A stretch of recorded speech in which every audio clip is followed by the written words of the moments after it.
sa isip mo? Justin Brownlee. Yun lang. Justin Brownlee. Wala akong masabi kasi hindi lang siya sa offense.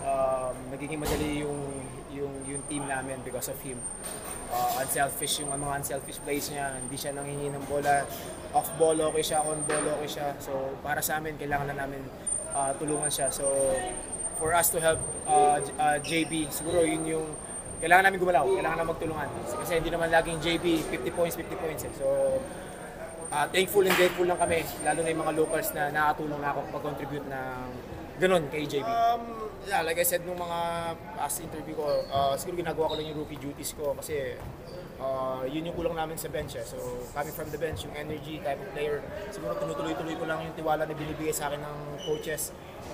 Tinutuloy ko lang, di ko sinisira yung tiwala nila sa akin. So yung minutes na binibigay nila sa akin, sinusulihan ko ng magandang effort. And yan, katulad ni Coach Olsen. So yun lang.